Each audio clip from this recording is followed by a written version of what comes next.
నమస్కారం. ఆంధ్ర టైమ్స్ న్యూస్కి స్వాగతం. హెడ్లైన్స్ చూద్దాం. కేసీఆర్ కారు తోకానికి వెళ్ళింది, తిరిగి రాదు. ముఖ్యమంత్రి రేవంత్. జనసేనకు కామన్ సింబల్గా గాజు గ్లాసు. ఏపీలో మే 1 నుంచి 5వ తేదీ వరకు పెన్షన్ల పంపిణీ. రేపటి నుంచి తెలంగాణలో తమిళిసై ఎన్నికల ప్రచారం. బీఆర్ఎస్ కారు కార్ఖానాకు పోయిందని, తుక్కు కింద అమ్ముడుపోయిన ఆ కారు ఇక తిరిగి రాదని సీఎం రేవంత్ రెడ్డి అన్నారు. కేసీఆర్ ఇప్పుడు బస్సు వేసుకుని కొంగజపం చేస్తున్నారని విమర్శించారు. తిక్కలోడు తిరునాళ్ళకు పోతే ఎక్కేందుకు దిగేందుకు సమయం సరిపోయిందన్నట్లుంది కేసీఆర్ పరిస్థితి. కేసీఆర్ కారు తోకానికి వెళ్ళింది, ఇక తిరిగి రాదు. ఉద్యోగం ఊడిందనే కేసీఆర్ బస్సు యాత్ర పేరుతో కొంగజపం చేస్తున్నారు. ఆయన నమ్మితే లట్టుక్కున మింగేస్తారు, జాగ్రత్త. ఈ కొంగ కోటేస్తే పరోక్షంగా బీజేపీకి ఓటు వేసినట్లే అని అన్నారు. ఆదివారం మల్కాజ్గిరి పార్లమెంట్ సెగ్మెంట్ పరిధిలోని ఎల్బీనగర్, యాప్రాల్లో నిర్వహించిన రోడ్ షో, కార్నర్ మీటింగ్లో రేవంత్ పాల్గొన్నారు. మల్కాజ్గిరి కాంగ్రెస్ అభ్యర్థి పట్నం సునీత మహేందర్ రెడ్డికి మద్దతుగా ప్రచారం నిర్వహించారు. తెలంగాణ చరిత్ర తెలియదు, భూగోళం తెలియదు.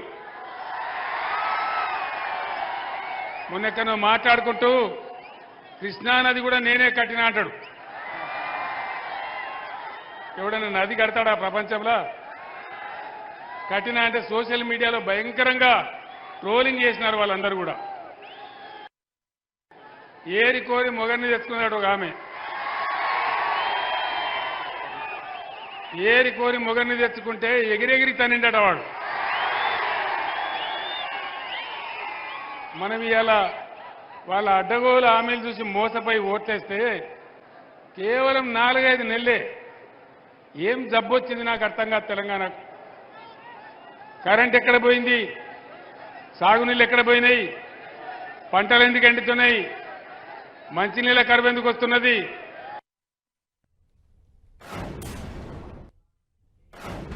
నా ఒక్క ఓటుతో కరోనా సంక్షోభ సమయంలో నాకు స్వనిధి మద్దతు లభించింది. ఇప్పుడు నేను వేసే ఓటుతో ప్రతి సంక్షోభంలో సహాయం లభిస్తుంది. ఇది మన మోదీ గ్యారంటీ. మరి నా గ్యారంటీ? మరోసారి కమలం పువ్వుకు ఓటేద్దాం, బీజేపీని గెలిపిద్దాం. ఏపీలో ఎన్నికల రోజు సమీపిస్తున్న తరుణంలో జనసేన పార్టీకి ఎన్నికల సంఘం శుభవార్త చెప్పింది. జనసేన పార్టీకి ఫ్రీ సింబల్గా ఉన్న గాజు గ్లాస్ గుర్తును కేటాయించింది. జనసేనకు గాజు గ్లాస్ గుర్తు కేటాయింపై ఈసీ నుంచి ఇప్పటికే జనసేనకు సమాచారం వచ్చింది. తాజాగా కలెక్టర్లతో జరిగిన సమావేశంలోనూ ఏపీ ఎన్నికల ప్రధాన అధికారి ముఖేష్ కుమార్ మీనా దీనికి సంబంధించి కీలక ఆదేశాలు జారీ చేశారు. ఎన్నికల్లో జనసేన సింబల్గా గాజు గ్లాస్ గుర్తు కేటాయించాలని కలెక్టర్లకు సూచించారు.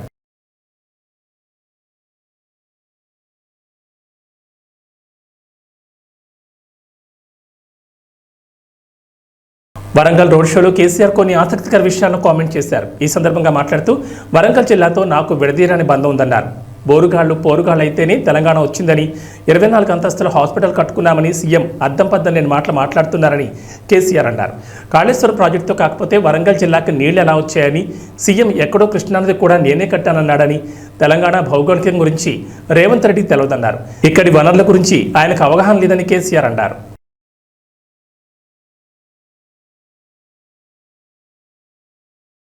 ఏపీలో పెన్షనర్లకు గుడ్ న్యూస్. ఈ మండే ఎండల్లో పింఛన్ల కోసం మీరు సచివాలయాలకు వెళ్లాల్సిన అవసరం లేదు. అవును, లబ్ధిదారుల బ్యాంక్ ఖాతాల్లో పెన్షన్ నగదు జమ చేయాలని ప్రభుత్వం నిర్ణయించింది. ఇక బ్యాంక్ అకౌంట్ లేని వారికి, దివ్యాంగులకు, ఆరోగ్య సమస్యలు ఉన్న వారికి ఇంటి వద్దకు వచ్చి పింఛన్లు ఇవ్వనున్నారు. వీరికి మే 1 నుంచి 5వ తేదీలోపు ఇళ్లకొచ్చి సచివాలయ ఉద్యోగులు పింఛన్లు ఇస్తారు. పెన్షన్ల పంపిణీలో లబ్ధిదారులకు ఇబ్బందులు లేకుండా చూడాలన్న ఈసీ ఆదేశాలతో విధి విధానాల్లో ఈ మేరకు మార్పులు చేసింది ప్రభుత్వం. మాజీ గవర్నర్ తమిళిసై సౌందరరాజన్ రేపటి నుంచి రాష్ట్రంలో ఎన్నికల ప్రచారం నిర్వహించనున్నారు. తమిళనాడు బీజేపీ వాలంటీర్లతో కలిసి 10 రోజుల పాటు ఆ పార్టీ ఎంపీ అభ్యర్థుల తరఫున ప్రచారంలో పాల్గొంటారు. గవర్నర్ పదవికి రాజీనామా చేసిన ఆమె తమిళనాడులోని చెన్నై సౌత్ లోక్సభ స్థానానికి బీజేపీ అభ్యర్థిగా బరిలో ఉన్నారు. ఆ స్థానానికి తొలి విడతలో పోలింగ్ పూర్తయింది. ఒడిశా, పశ్చిమ బెంగాల్లో తీవ్రమైన వేడిగాలులు వీస్తాయని తెలిపింది వాతావరణ శాఖ. ఈ పరిస్థితుల వల్ల ఒడిశా, బెంగాల్ ప్రాంతాలకు రెడ్ అలర్ట్ జారీ చేసినట్టు తెలిపింది ఐఎండీ. బెంగాల్లోని గంగానదిలో చాలా రోజులుగా తీవ్ర వేడిగాలులు వీస్తున్నాయని, అందుకే రెడ్ అలర్ట్ ప్రకటించామని ఐఎండీ సీనియర్ శాస్త్రవేత్త సోమాసేన్ రాయ్ తెలిపారు. ముఖ్యంగా ఉత్తర ఒడిశాలో తీవ్రమైన హీట్ వేవ్ పరిస్థితులు ఉంటాయని తెలిపారు అధికారులు. బెంగాల్లో లాగా వేడిగాలులు తీవ్రత లేకున్నా చాలా రోజుల వరకు హీట్ వేవ్ ఉంటుందని రెడ్ అలర్ట్ ప్రకటించామంది ఐఎండీ.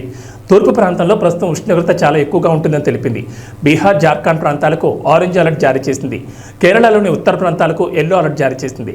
దేశంలోని ఉత్తరాది ప్రాంతాల్లో అకస్మాత్తుగా వాతావరణంలో మార్పు రావడంతో ఢిల్లీ సహా కొన్ని ప్రాంతాల్లో పిడుగులు పడ్డాయని తెలిపింది IMD. So now this heat wave present condition is very much vulnerable to all people. Initially actually we used to say that initial stage that it was it is dangerous for the vulnerable group, that is infant and the aged.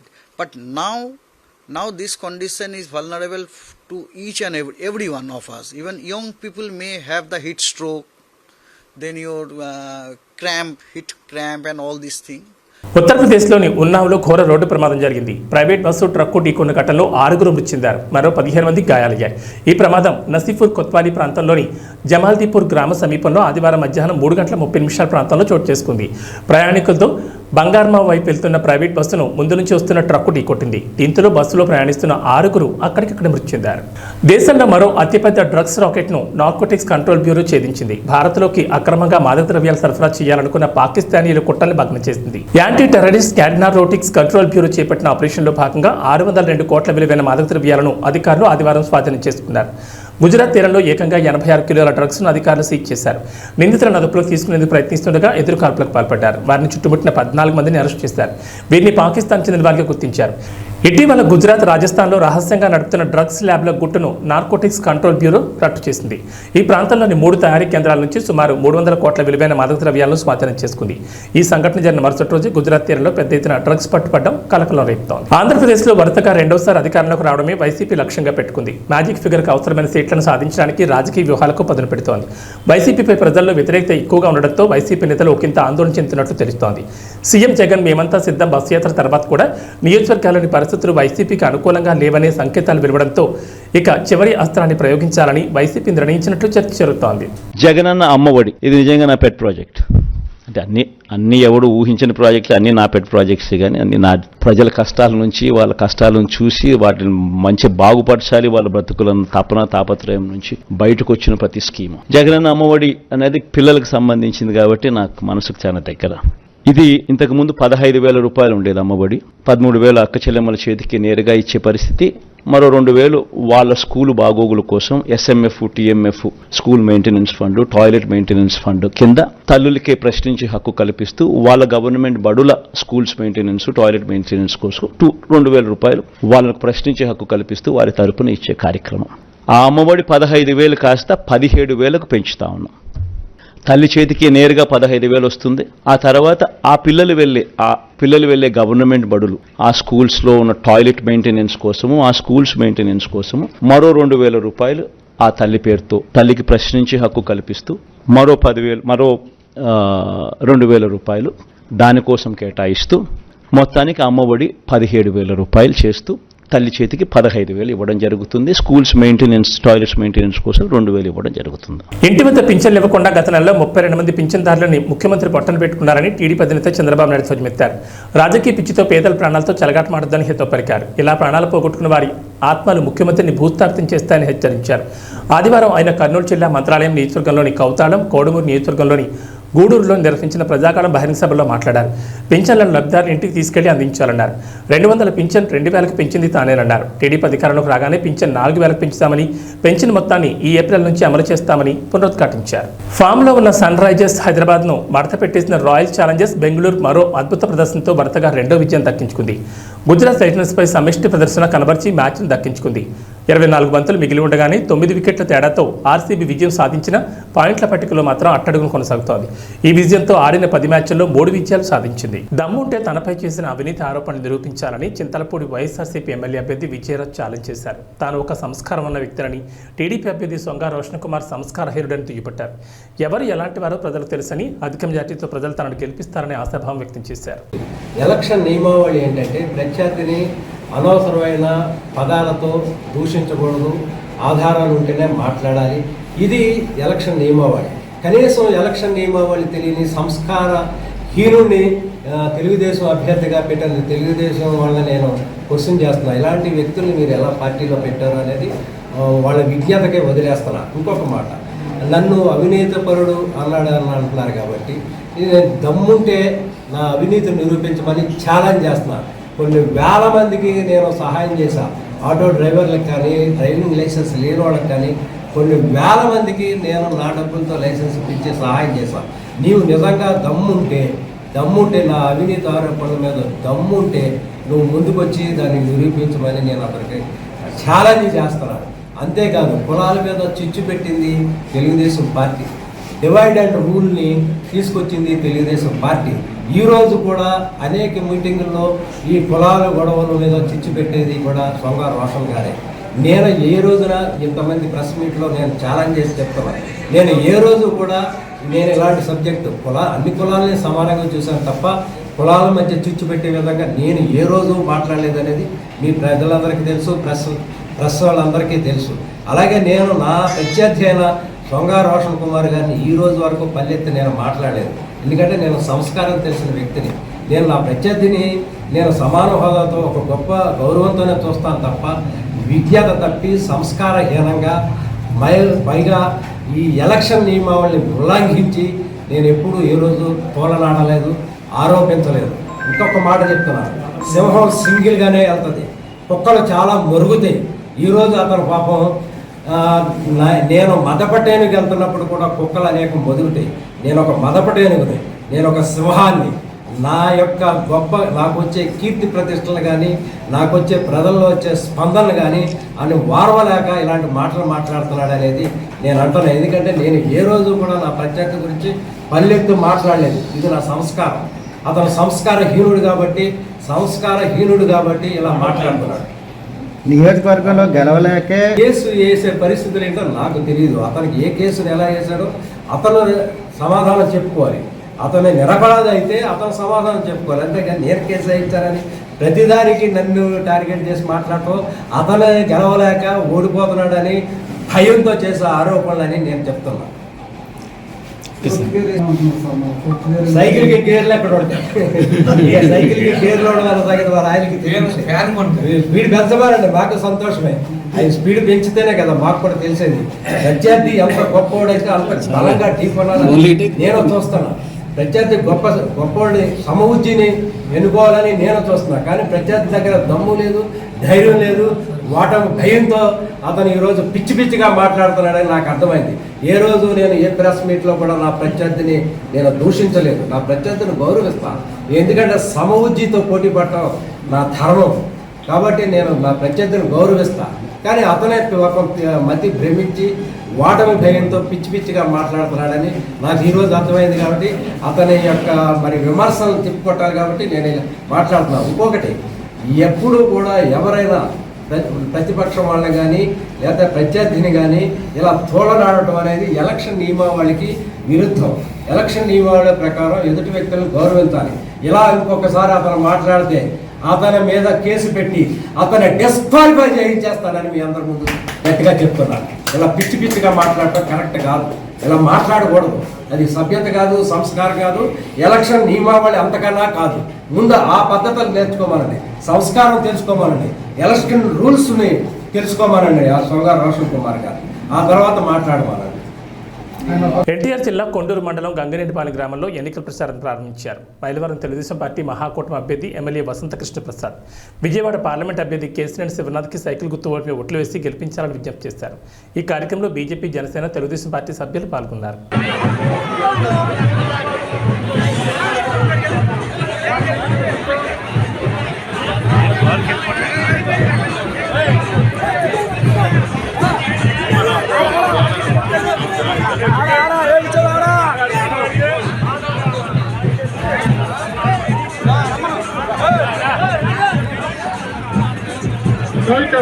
Cycle గుర్తుగా పవిత్రమైన అమూల్యమైన ఓటుకు వేసి గెలిపించవలసిందిగా కోరుతున్నాము.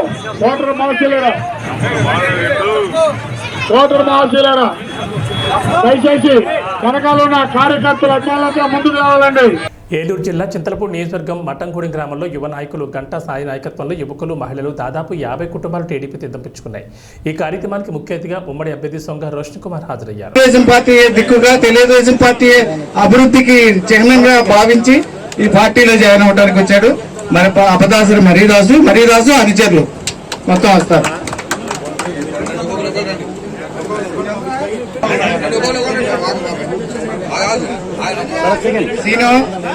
Scene మీరందరూ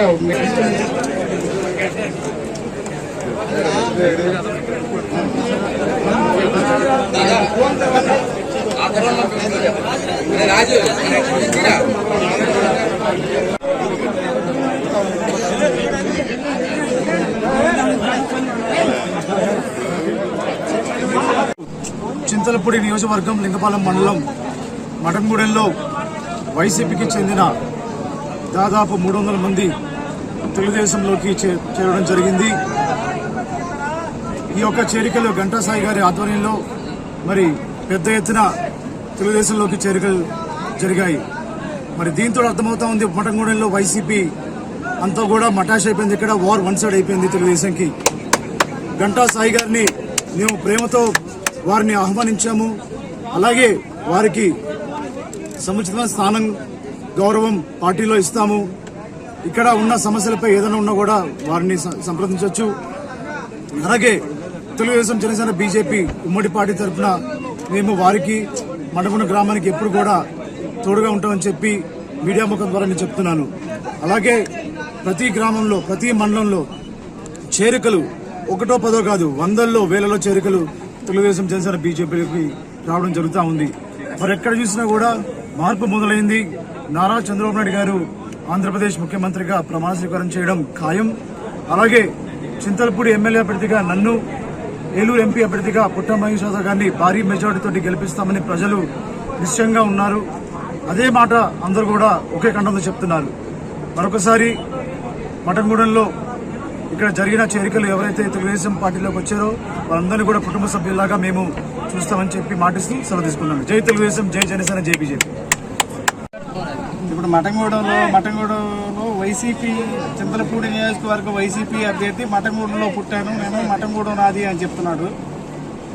అలాంటి YCP అభ్యర్థి మఠంగూడెంలో పుట్టి బ్రేక్ ఇన్స్పెక్టర్గా వర్క్ చేసి మఠంగూడెంలో ₹1 కూడా ఏ పేద వ్యక్తికి ఖర్చు పెట్టిన వ్యక్తి ఖమ్మం విజయరాజు. అట్లాంటి వ్యక్తి ఇవాళ వచ్చేసి మీ అందరికీ సేవ చేస్తాను, మీ అందరికి అది చేస్తాను, మీ అందరికి ఇది చేస్తానని చెప్తే వినడానికి ఇక్కడ చెవులో పూలు పెట్టుకుందేమో.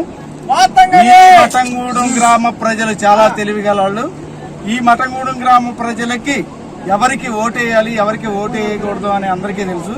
ఇవాళ పెద్ద ఎత్తున చేరికలు జరిగినాయి అంటే అదే కారణం. ఇంతవరకు విజయరాజు మఠంగూడెం అని చెప్తున్నాడు. విజయరాజు అనే అతను ఎట్లా ఉంటాడో, ముఖం ఎట్లా ఉంటుందో ఇక్కడ ఉన్న చాలా మంది గ్రామ ప్రజలకి తెలియదు. అట్లాంటిది ఇక్కడ మఠంగూడెం గ్రామం నాది అంటే ఇక్కడ ఏ సేవ చేయకుండా, ఏమీ చేయకుండా వచ్చేసి ఇవాళ ఓట్లు వేసేయమంటే వేసేయడానికి మఠంగూడెం గ్రామ ప్రజలు సిద్ధంగా లేరని మీ అందరి ఈ మీడియా ముఖంగా తెలియజేస్తున్నాం. ఈ చేరికలు చాలా జరిగినాయి. రోషన్ కుమార్ గారు అత్యధిక మెజార్టీతో గెలుస్తారు. ఇంకోటి ఏంటంటే రోషన్ కుమార్ గారు కాదు, చంద్రబాబు నాయుడు గారి ప్రభుత్వం వచ్చేసింది. నిన్న వాళ్ళు ఇచ్చిన ఉడతల బట్టే మేనిఫెస్టో చూసిన తర్వాత అందరికి అర్థమైపోయింది, నిన్నే గెలిచిపోయింది, ప్రభుత్వం స్థాపించేస్తుంది. దాన్ని అందరూ నమ్ముతున్నాము. మీరు కూడా మీడియా ముఖంగా మాకు సపోర్ట్ చేస్తారని కోరుకుంటున్నాం. ఎన్నికల ప్రచారంలో భాగంగా పొన్నవరం గ్రామానికి వచ్చిన వైఎస్ఆర్ కాంగ్రెస్ పార్టీ అభ్యర్థి డాక్టర్ మొండితోక జగన్మోహన్ రావుకి గ్రామస్తులు అపూర్వ స్వాగతం పలికారు. ఫ్యాన్ గుర్తు కోటేసి గెలిపించారంటూ రోడ్ షోలో ప్రచార రథంపై నుంచి ప్రజలకు అభివాదాలు చేస్తూ ప్రతి ఒక్కరిని పలకరించారు.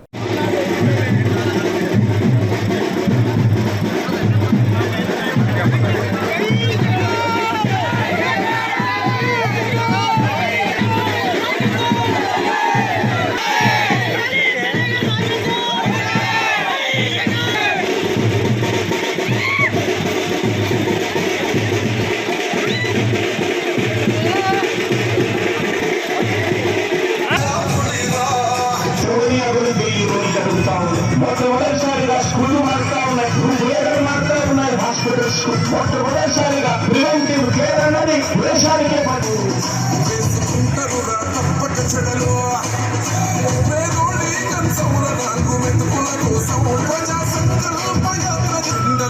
కట్టడమే నీ ఎజెండా, చెలగుండల గుడి కట్టడమే జగను ఎజెండా. బలిరా బలిరా బలిరా పులివెందులలో పుట్టిందా పులిరా, చిల కూర్చోవడమే నీ ఎజెండా. గన్నవరం మండలం మెట్లపల్లిలోని భారీగా గోవా మద్యాన్ని పోలీసులు స్వాధీనం చేసుకున్నారు. మెట్లపల్లిలోని ఓ మామిడి తోటలో మద్యాన్ని అక్రమంగా నిల్వ ఉంచారంటూ పోలీసులు సమాచారం రావడంతో పోలీసులు సోదాలు నిర్వహించగా భారీ మొత్తంలో గోవా మద్యం బయటపడింది. వీటి విలువ సుమారు 75,50,000 ఉంటుందని అంచనా.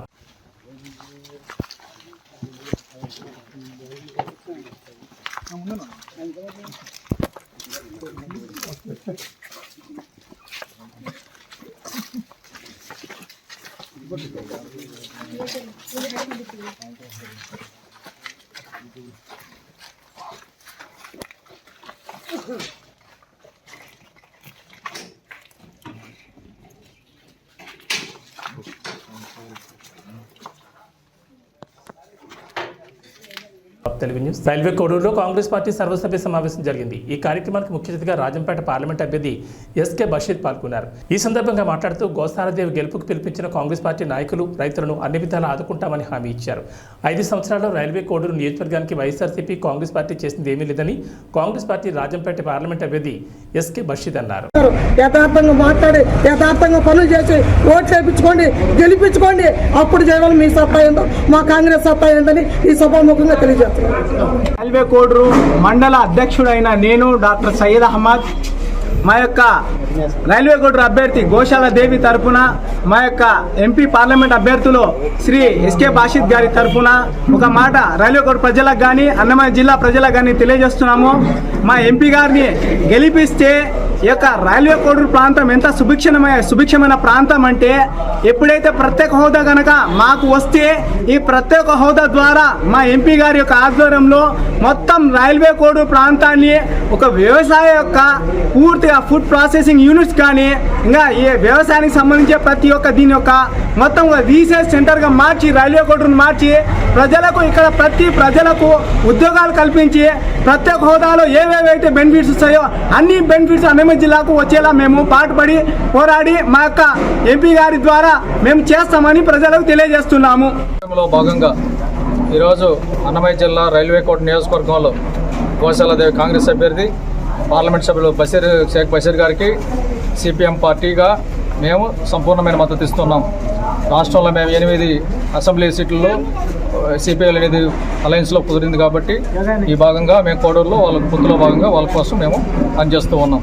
మేము స్థానిక సమస్యలపైన అనేకమైనటువంటి ఉద్యమాలు చేశాం. కోడూరులో బైపాస్ రోడ్డు కావాలని, అదే వెరైటీస్ మిల్లులు 200 మూతపడిపోయి దాదాపు 30,000 మంది ప్రత్యక్ష పరోక్షంగా ఉపాధి కోల్పోయినారు. ఈ పాలకవర్గ తెలుగుదేశం కానీ వైసీపీ కానీ 2 పార్టీల మిల్లుల గురించి పట్టించుకోలేదు. ఆ మిల్లులు ఆత్మహత్య చేసుకునే పరిస్థితి ఉంది, ఉపాధి పోయింది. అదేవిధంగా ఈరోజు సబ్ రిజిస్టర్ ఆఫీస్ లేదు, వెంకటగిరికి రోడ్డు లేదు. అదేవిధంగా బ్యాక్ వాటర్ సమస్యలు తెస్తామన్నారు, ఇంతవరకు తేలేదు. అదేవిధంగా కోల్డ్ స్టోరేజ్ తెస్తామన్నారు, తెలదు. అప్సా జ్యూస్ ఫ్యాక్టరీ మూతపడింది. ఆ పండ్లకు ప్రసిద్ధిగాంచిన అప్సా ఫ్యాక్టరీ దాన్ని విస్తృతపరిస్తే ఈ ప్రైవేట్ జ్యూస్ ఫ్యాక్టరీల వల్ల గవర్నమెంట్ దాన్ని మూత వేశారు. గతంలో రాజశేఖర్ 8 కోట్లు కేటాయించాడు లాస్ట్ మూమెంట్లో, కానీ దాన్ని మళ్ళీ తర్వాత వచ్చిన పాలకవర్గాలు ఎవరు దాన్ని అమలు చేయలేదు. కాబట్టి దాన్ని తెరిపించాలి. అదేవిధంగా ఇక్కడ చెరువులన్నీ కబ్జాకైనాయి, ప్రభుత్వ భూములు కబ్జాకైనాయి. పేదవాడికి తెలుగుదేశం ప్రభుత్వం కానీ వైసీపీ ప్రభుత్వం ఒక్క పేదవాడికి 1 ఎకరా భూమి ఇవ్వలేదు. ఈరోజు అసైన్మెంట్ జరపలేదు. జరిపితే ఒక లాస్ట్ మూమెంట్లో వాళ్ళకి అనుకూలంగా ఉన్నట్టు చేసుకున్నారు, ఎవరికి పేదవాడికి ఇవ్వలేదు. కాబట్టి అసైన్మెంట్లో పేదవాడికి అందరికీ భూమి దక్కాలి. భూమి కొనుగోలు పథకం దళితులకు ఉంటే దాన్ని తీసేశారు వీళ్ళు, ఈ వైసీపీ ప్రభుత్వం. సంక్షేమ పథకాలు అనేకమైన దూరం చేస్తారు ప్రజలకు అందుబాటులో లేకుండా. రెండోది ఈరోజు డంపింగ్ యార్డు వెంకటేశ్వర స్వామి గుడి కాడ దగ్గర వేశారు. అది ఎక్కడైనా మన టౌన్కి 10 కిలోమీటర్ దూరంలో డంపింగ్ యార్డ్ వేయాలి.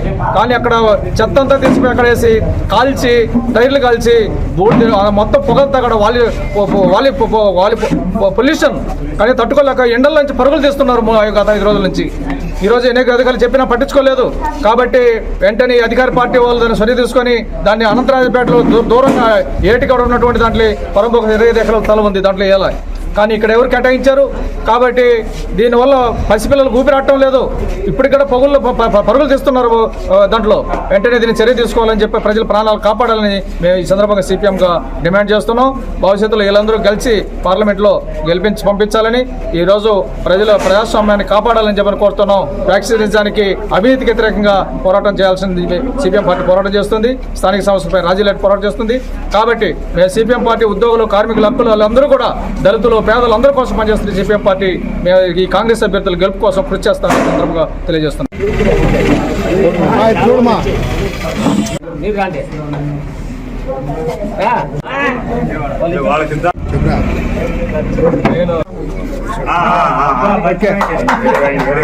సార్ ఎట్లా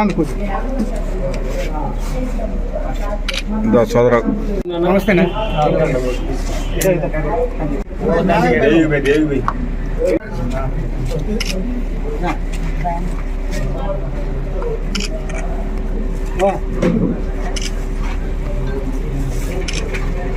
డోన్ నియోజకవర్గంలో టీడీపీ నాయకులు ఫ్యాక్షన్ రాజకీయాలు స్టార్ట్ చేస్తున్నారు. ప్రజలు అప్రమత్తంగా ఉండాలని, టీడీపీ వల్ల ఎవరికి రక్షణ లేకుండా పోయిందని, ప్రశాంతంగా ఉండాలని బొగ్గన రాజేంద్రనాథ్ రెడ్డి కోరారు. ఒక్కసారి గమనియండి, నేను వాళ్ళే పేపర్లో కొట్లాడుకుంటారు.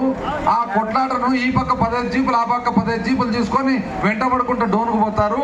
ఆడ నుంచి వెంటబడుకుంటూ బేతం చెట్లకు పోతారు. అక్కడ నుంచి పరిగెత్తిపోయి నా దగ్గరలో కూర్చుంటారు. ఎంత అన్యాయం అండి ఇది. అంటే మీరు మళ్ళా పాత కక్షలు, పాత పద్ధతులు నేర్పియాలనే ఉద్దేశం మీలో ఉందా? లేకుంటే ఎందుకు గాను 15 రోజుల లోపలనే ఎందుకు ఈ సంస్కారం మొదలు పెడుతున్నారని చెప్పి ఒక్కసారి పెద్దోళ్ళు మీరు అందరూ కూడా గమనించాలి. చాలా మంది ఇక్కడ వయసుల పెద్దోళ్ళు పూర్వకాలం కక్షలు ఎట్లున్నాయి, పూర్వకాలం కొట్లాటలు ఎట్లున్నాయి, పూర్వకాలం అస్తమానం పోలీస్ స్టేషన్ చుట్టూ తిరిగేదండి, పూర్వకాలం ఎట్లా జైళ్ళ చుట్టూ తిరిగినారు, పూర్వకాలం దెబ్బలు తగిలించుకొని ఆసుపత్రికి ఎట్లా పోయినారు, పూర్వకాలం ఎంతమంది ఇళ్లలో భర్తలను పోగొట్టుకొని ఈ పార్టీల వలన మునమపులు ఇంట్లో ఉన్నారనేది చాలా మందికి తెలుసు. ఇంత జాగ్రత్తగా మన నియోజకవర్గాన్ని తీసుకొని వచ్చి కేవలం ప్రతి ఒక్క వ్యక్తి కులాలకు, మతాలకు అతీతంగా ప్రతి ఒక్కరు కూడా బాగుపడి, ప్రతి ఒక్కరు పిల్లలను బాగా చదివించుకొని, ప్రతి ఒక్కరు ఒక మంచి భవిష్యత్తు ఉండాలని చెప్పి మనం పోరాడుతూ ఉంటే, నిన్నగాక మొన్న 15 రోజుల కింద వచ్చి సొంత ఊరికి రోడ్ వేసుకోలే కానీ వచ్చి కొట్టాటలు పెట్టడానికి తయారవుతున్నారు. మీరందరూ కూడా ఒక్కసారి జాగ్రత్తగా ఆలోచన చేసుకొని ఎవరు మంచి. ఈరోజు మీరు గమనియండి, చంద్రబాబు ప్రచారం అది బాగలేదు, ఇది బాగలేదు, అది బాగలేదు కాబట్టి నాకు ఓటేయండి అంటే, ఇది బాగలేదు, అది బాగలేదు కాబట్టి ఓటేయండి. ఇదే జగనన్న ప్రచారము మీ ఇంట్లో మంచి అని జరిగింటేనే నన్ను ఆశీర్వదించండి అని అంటున్నాను. అది మొగని మాట. కూడా ఒక్కసారి జాగ్రత్తగా ఆలోచన చేసుకొని గ్రామ నాయకులు కానీ, గ్రామంలో ఉండే పెద్దలు కానీ మీ గ్రామాల గురించి ఎంతో దీర్ఘంగా ఆలోచన చేసి ఒక ఆపుగా ఉండరు. కాబట్టి రాబోయే కాలంలో మీరు 2014లో 2019లో ఏ విధంగా అయితే మమ్మల్ని అందరినీ కూడా అభిమానంతో, ప్రేమతో ఆశీర్వదించినారో, ఈ తడవ కూడా మీరు అంతకంటే కూడా పెద్ద మెజారిటీతో మీరు ఖచ్చితంగా మమ్మల్ని ఆశీర్వదిస్తారని చెప్పి నేను సంపూర్ణ నమ్మకంతో మీ అందరినీ కూడా మరొకసారి ఫ్యాన్కుపై 2 ఓట్లు ఎంపీకి బ్రహ్మానంద రెడ్డి గారికి, ఎమ్మెల్యేకు నన్ను మీరు ఆశీర్వదించాలని చెప్పి కోరుతూ సెలవు తీసుకుంటాను.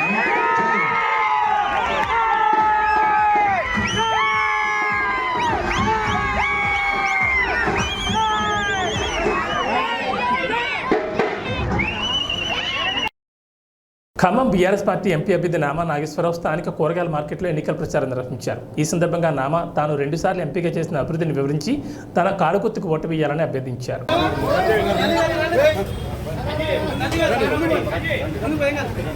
జై తెలంగాణ, కారుగుర్తుకే కేసీఆర్ గారి నాయకత్వం, నామా నాగేశ్వరరావు గారి నాయకత్వం.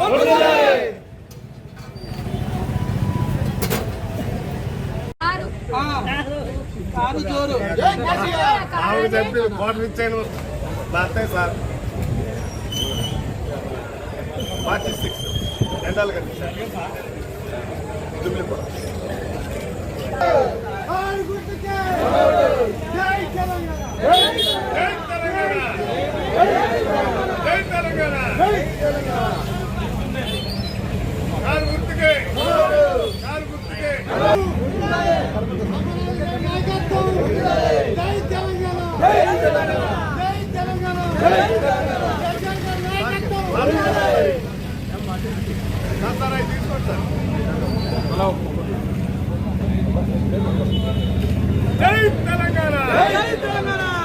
ఏబీ బులెటిన్ విశేషాలు. నమస్కారం.